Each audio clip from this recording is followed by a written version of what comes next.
Hi all. KTU BTech Mechanical Engineering 7th സെമസ്റ്ററിലെ design of machine elements 1 എന്ന സബ്ജക്റ്റിന്റെ 5th മൊഡ്യൂളാണ് നമ്മൾ discuss ചെയ്തുകൊണ്ടിരിക്കുന്നത്. Last ക്ലാസ്സിൽ നമ്മൾ കോൺസെൻട്രിക് സ്പ്രിങ്സിന്റെ ഇക്വേഷൻസും കാര്യങ്ങളൊക്കെ കണ്ടിരുന്നു. അപ്പോൾ ഇന്ന് നമ്മൾ അതിന്റെ ഒരു പ്രോബ്ലം ആണ് നമ്മൾ ചെയ്യാൻ പോകുന്നത്. ഓക്കെ, ക്വസ്റ്റ്യനിലേക്ക് കടക്കാം.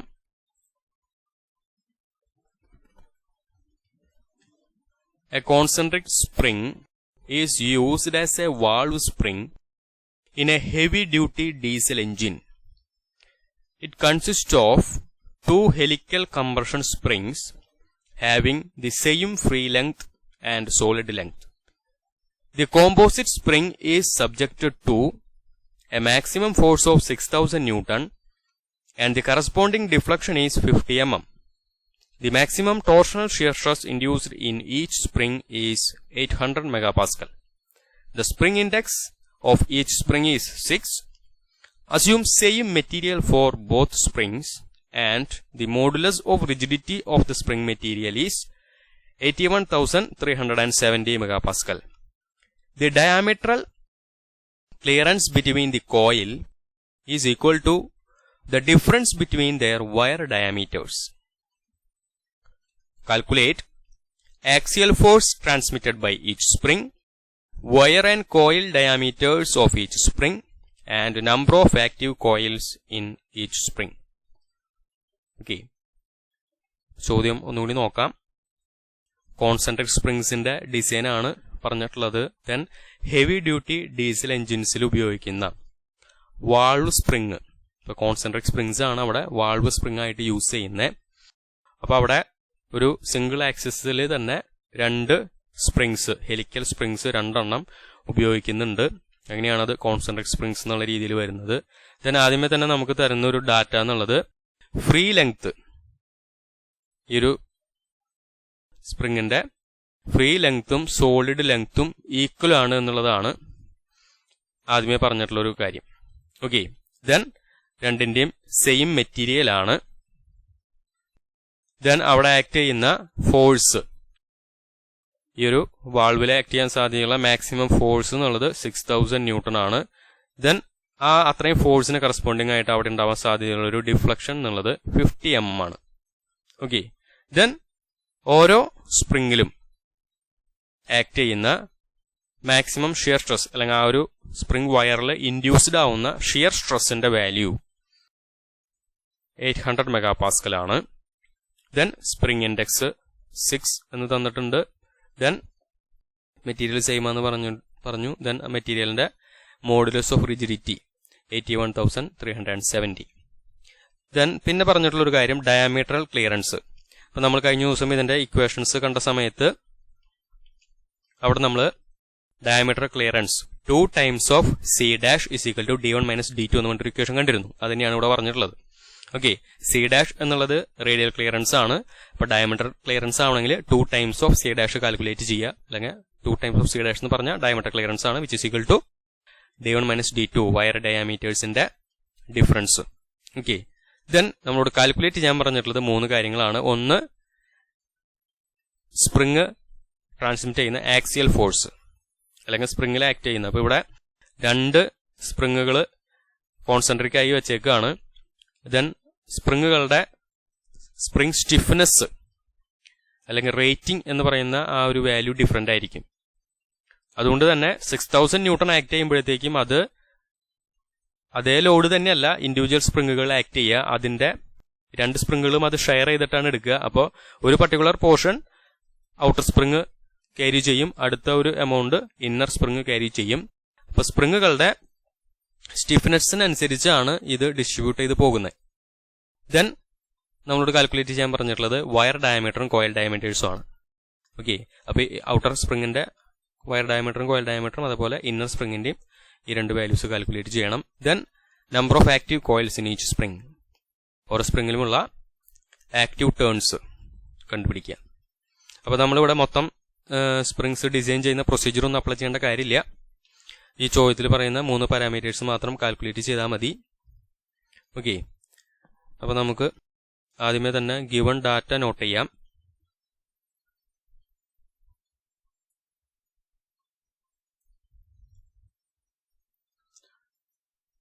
അപ്പോൾ നമുക്ക് ഇതൊരു ഡിസൈൻ ഓഫ് കോൺസെൻട്രിക് സ്പ്രിംഗ് എന്നുള്ളതാണ്.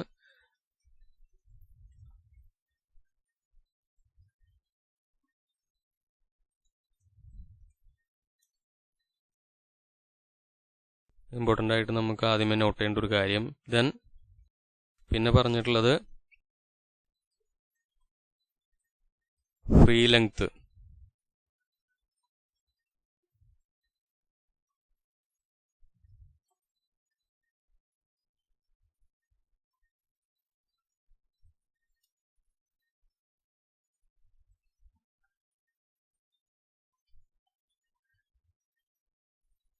രണ്ട് സ്പ്രിങ്ങിൻ്റെയും ഇന്നർ ഔട്ടർ ലെങ്ത്തുകൾ ഈക്വൽ ആണ്.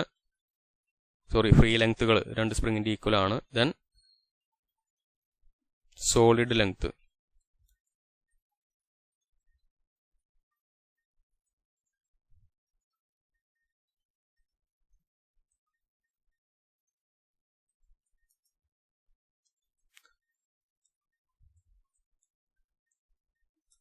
സോളിഡ് ലെങ്ത്തും ഈക്വൽ ആണ്.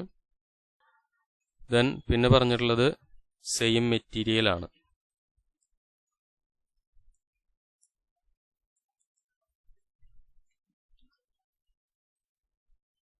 ദെൻ നമുക്ക് വാല്യൂസ് ആയിട്ടുള്ളത് load, total load F is equal to 6000 newton. അവിടുത്തെ maximum load 6000 newton. Then maximum deflection നമ്മൾ y മാക്സ് എന്നൊന്നും കാണിക്കണില്ല, ചുമ്മാ y is equal to 50 mm. Then പിന്നെ പറഞ്ഞിട്ടുള്ളൊരു parameter shear stress, maximum shear stress.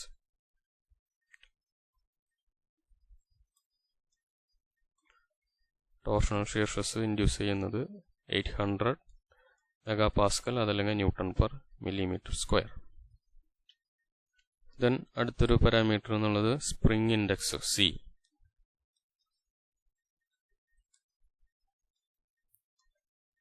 C is equal to 6. Then modulus of rigidity,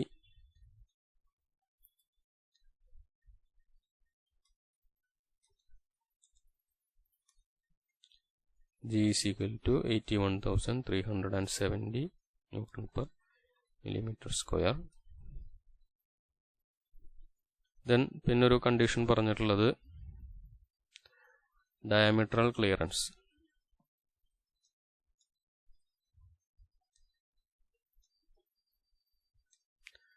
Two times of C dash is equal to D1 minus D2.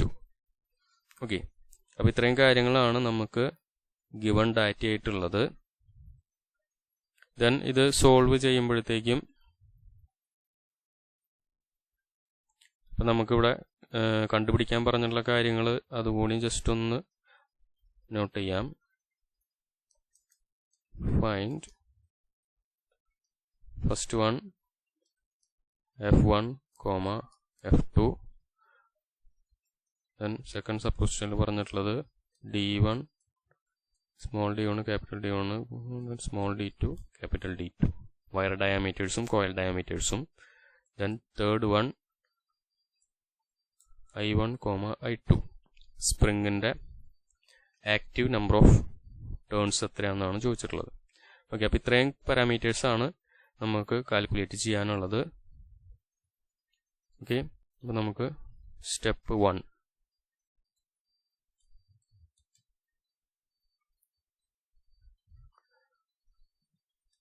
load acting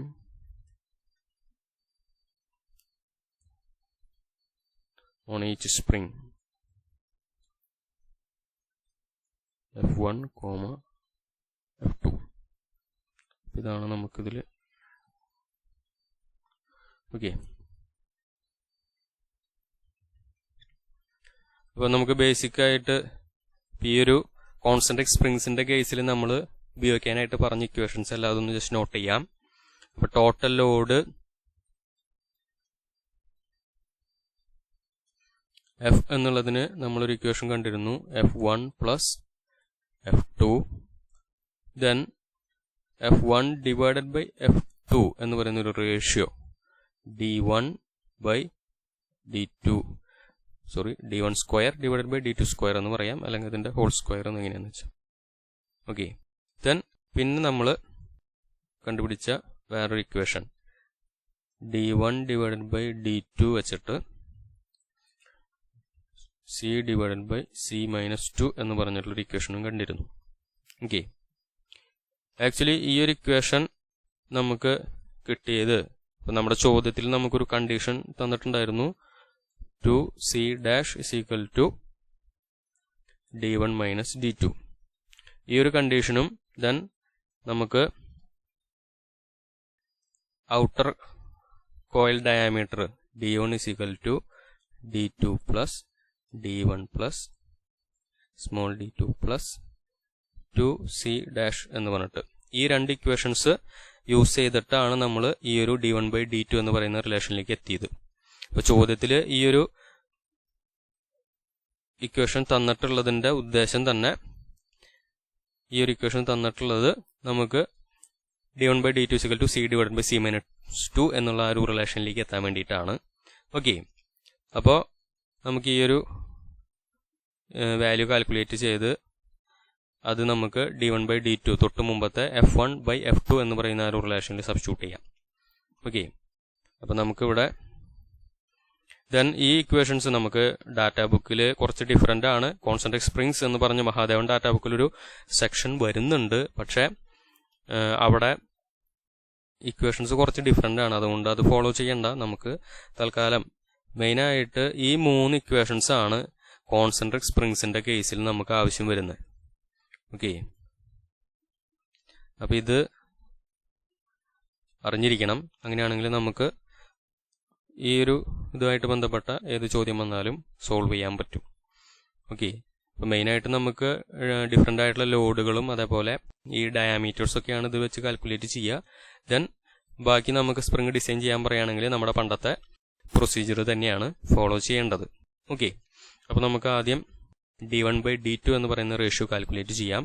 അപ്പോൾ already നമുക്ക് spring index C is equal to 6 എന്ന് value നമ്മുടെ കയ്യിലുണ്ട്. So D1 by D2 is equal to 6 divided by 6 minus 2. നമുക്ക് 1.5 എന്ന് കിട്ടും. അപ്പം ഇത്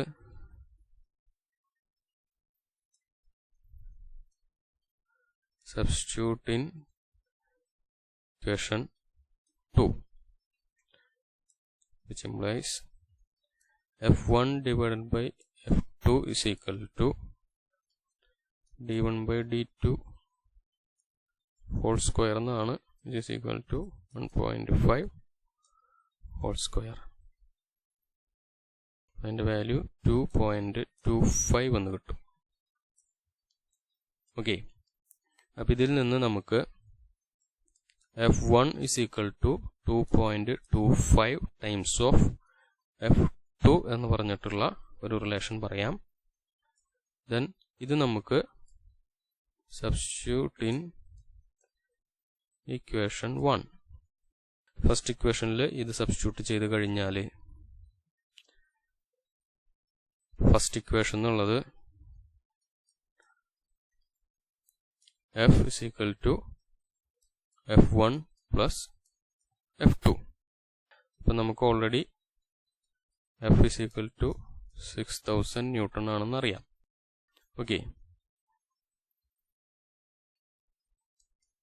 അപ്പോൾ F1 plus F2 is equal to 6000. Then substitute ചെയ്യുമ്പോഴത്തേക്കും 2.25 times of F2 plus F2 is equal to 6000.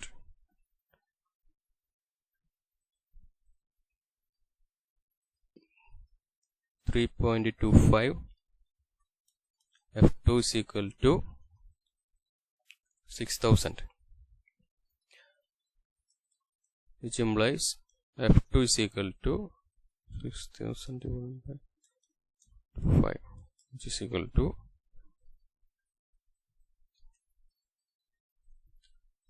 1846.154 Newton. Okay, നമുക്ക് F1ന്റെ വാല്യൂ കിട്ടി, F2ന്റെ വാല്യൂ കിട്ടി. ദെൻ നമുക്ക് F1ന്റെ വാല്യൂ കാൽക്കുലേറ്റ് ചെയ്യാം. F1 is equal to 6000 minus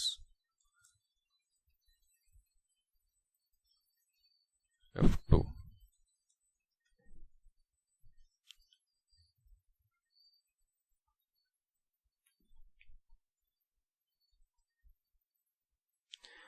$4,153.846 Newton.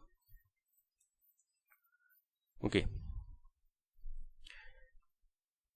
അപ്പോൾ നമുക്ക് ഫസ്റ്റ് സബ് ക്വസ്റ്റ്യൻ്റെ രണ്ട് values ആയി.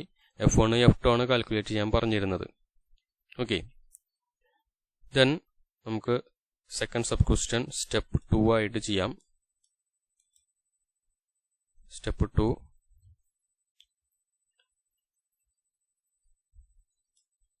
wire and coil diameters.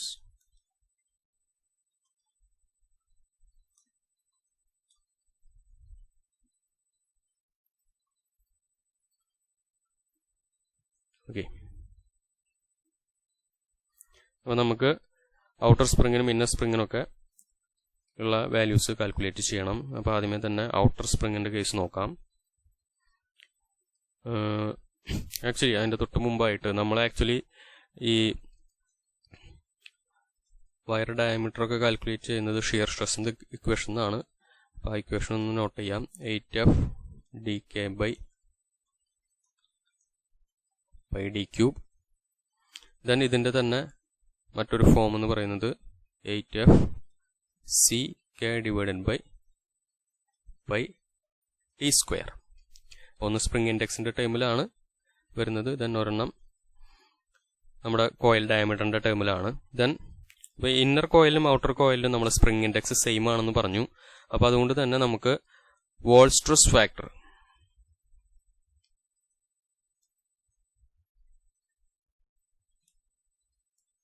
K എന്നുള്ളത് രണ്ടിനും ഈക്വൽ ആയിരിക്കും. അപ്പോൾ അതൊന്ന് കാൽക്കുലേറ്റ് ചെയ്യാം.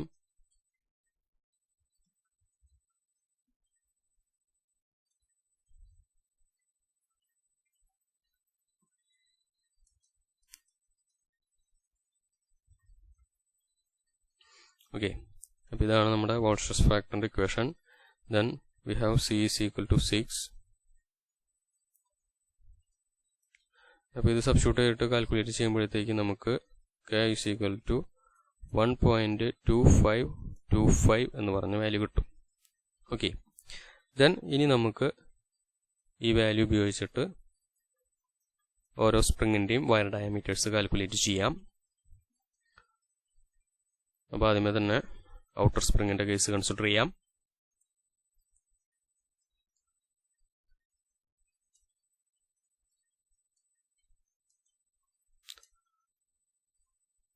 ഫോർ ഔട്ടർ സ്പ്രിങ്, അപ്പോൾ നമുക്ക് ആദ്യം ഷിയർ സ്ട്രെസ്സിൻ്റെ ഇക്വേഷൻ എഴുതിയിട്ട് ഡയമീറ്ററിൻ്റെ equation tau is equal to 8F1 ck/d². Okay, അപ്പോൾ ഇതിൽ നിന്ന് നമുക്ക് ഡയമീറ്റർ എഴുതുമ്പോഴത്തേക്കും D1 is equal to root of 8F1 ck/π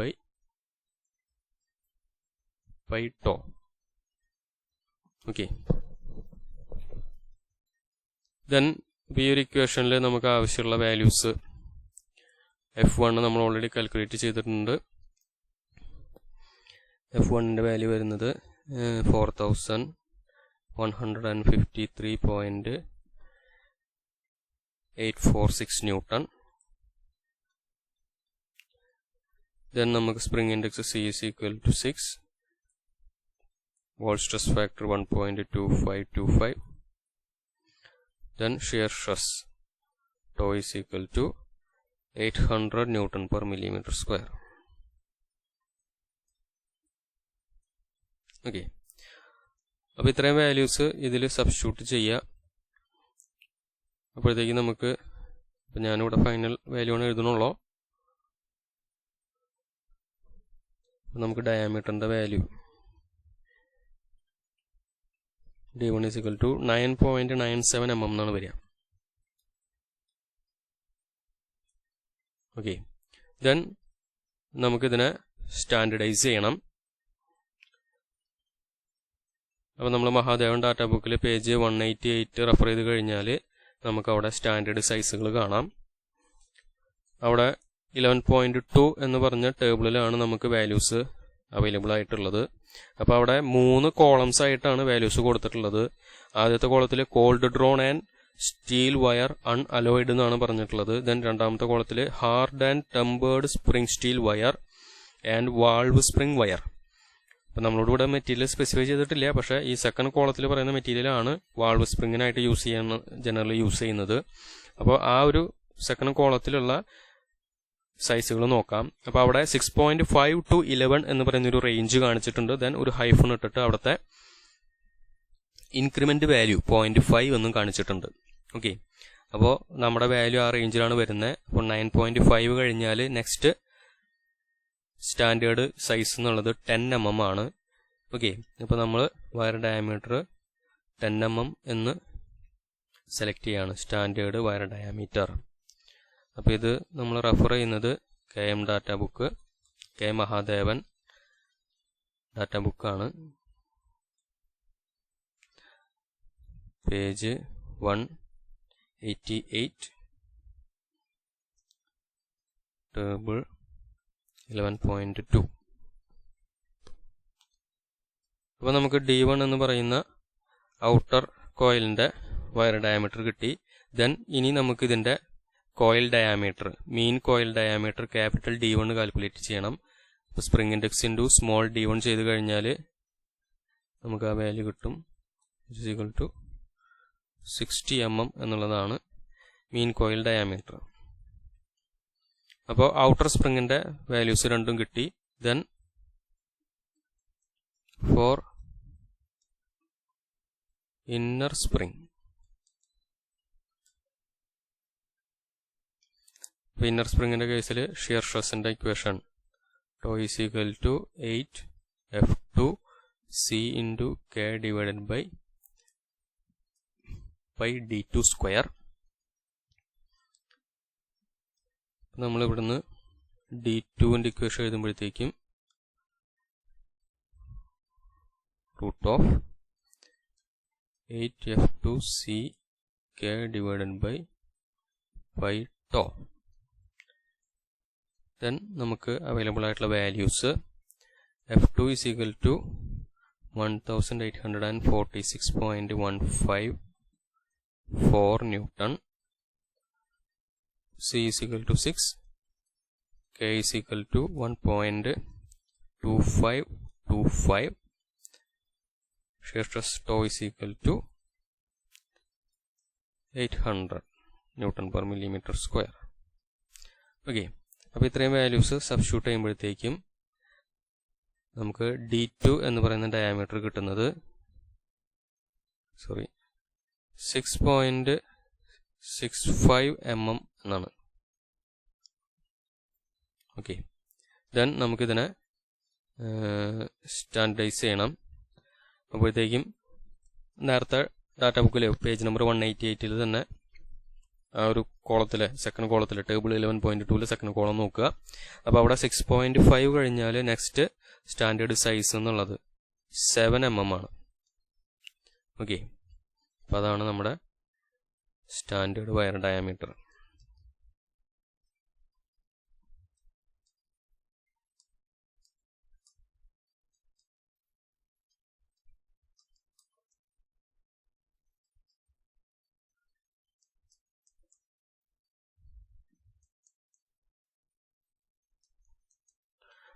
then inner സ്പ്രിങ്ങിൻ്റെ ഡയമീറ്റർ കിട്ടിക്കഴിഞ്ഞാൽ നമുക്ക് അതിൻ്റെ മീൻ കോയിൽ ഡയമീറ്റർ കാൽക്കുലേറ്റ് ചെയ്യണം.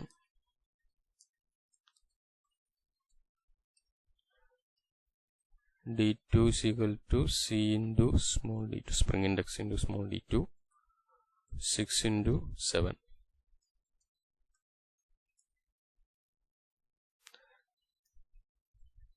Okay, 42 mm. അപ്പോൾ നമ്മുടെ സെക്കൻഡ് സ്റ്റെപ്പ് കഴിഞ്ഞു. നമ്മൾ സ്പ്രിങ്ങിൻ്റെ രണ്ട് സ്പ്രിങ്ങിൻ്റെയും കോയിൽ വയർ ഡയമീറ്റേഴ്സും കോയിൽ ഡയമീറ്റേഴ്സും കാൽക്കുലേറ്റ് ചെയ്തു. ദെൻ നമുക്ക് സ്റ്റെപ്പ് 3ലേക്ക് കിടക്കാം. സ്റ്റെപ്പ് 3ൽ നമ്മളോട് കാൽക്കുലേറ്റ് ചെയ്യാൻ പറയുന്നത് number of active coils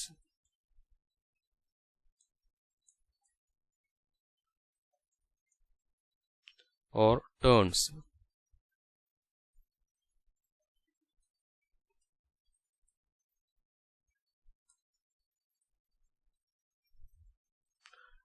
I1,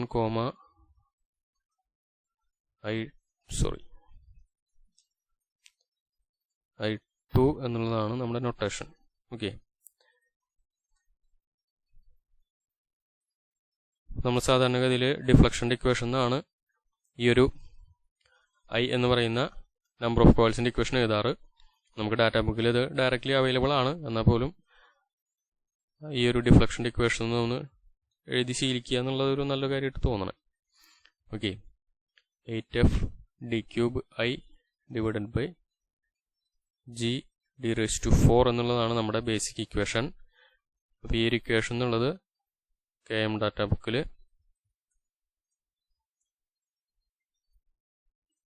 page 170 refer ചെയ്താൽ നിങ്ങൾക്ക് കാണാം. അപ്പോൾ ഇതിൽ നിന്ന് നമുക്ക് active number of turns I is equal to yg d⁴ divided by 8f d³. ഈ ഇക്വേഷനും ഇതേ സ്ഥലത്ത് തന്നെ അവൈലബിൾ ആണ്. ഡാറ്റാ ബുക്കിൽ ഈ ഒരു പേജിൽ ഇതും അവൈലബിൾ ആണ്. ദെൻ നമുക്ക് ഔട്ടർ സ്പ്രിങ്ങിൻ്റെ കേസിലുള്ള നോക്കാം.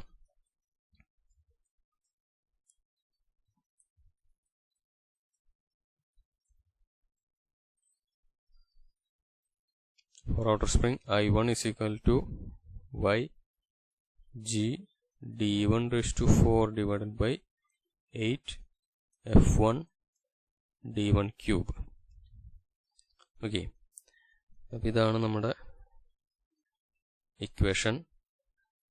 ദെൻ ഇതിൽ സബ്സ്റ്റിറ്റ്യൂട്ട് ചെയ്യേണ്ട പാരാമീറ്റേഴ്സ് എന്നുള്ളത് deflection y is equal to 50 mm, modulus of rigidity g is equal to 81,370 Newton per millimeter square, d1 is equal to 10 mm, f1 is equal to 4,153.846,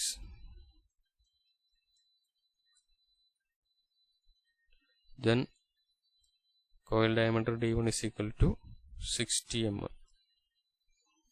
അപ്പോൾ ഇത്രയും values substitute ചെയ്ത് കഴിഞ്ഞാൽ നമുക്ക് I1 active number of ടേൺസിൻ്റെ value കിട്ടും. അപ്പോൾ ഇത് calculate ചെയ്യുമ്പോൾ വരുന്നത് 5.668 എന്നുള്ളൊരു വാല്യൂ ആണ്. 5.668. അപ്പോൾ നമ്മൾ നമ്പർ ഓഫ് കോയിൽസ് ആയതുകൊണ്ട് റൗണ്ട് ചെയ്യണം. ഒരു വോൾ നമ്പർ ആയിരിക്കണം അവിടെ വരേണ്ടത്. അപ്പോൾ I1 is equal to 6.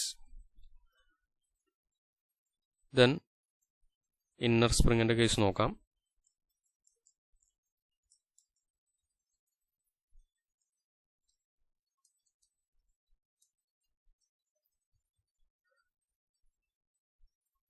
അപ്പോൾ അവിടെ ഇക്വേഷൻ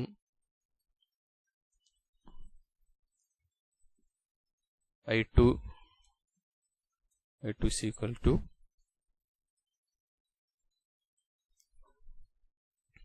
yg d⁴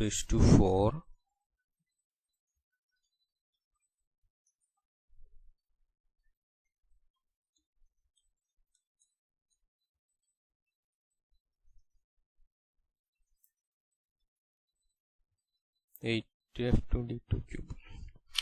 Then നമുക്ക് already y is equal to 50 mm എന്നറിയാം. G is equal to 81,370 Newton per millimeter square. D2 is equal to 7 mm. Capital D2 is equal to 42 mm. F2 is equal to 1846.15 Newton. 154. Okay. 154 newtons. ഇത്രയും values substitute ചെയ്യുമ്പോഴത്തേക്ക് നമുക്ക് I2 is equal to 8.927 എന്നാണ് വരിക. is equal to നമ്മൾ round ചെയ്ത് 9. Okay, നമുക്ക് വേണമെങ്കിൽ last എല്ലാതും വേണമെങ്കിൽ ഒന്ന് കൺസോളിഡേറ്റ് ചെയ്ത് എഴുതാം. നമ്മളോട് ഇതുവരെയും കണ്ടുപിടിക്കാൻ പറഞ്ഞത് ഒന്ന് F1 is equal to 4153.846 Newton. Then load acting on the inner spring F2 is equal to 1846.154 Newton.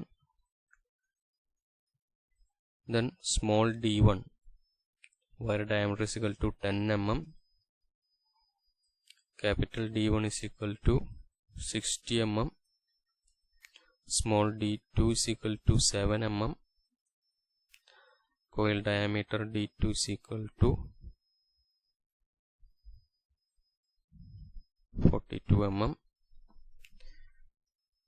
Then active number of turns I1 is equal to 6. I2 is equal to 6 number of turns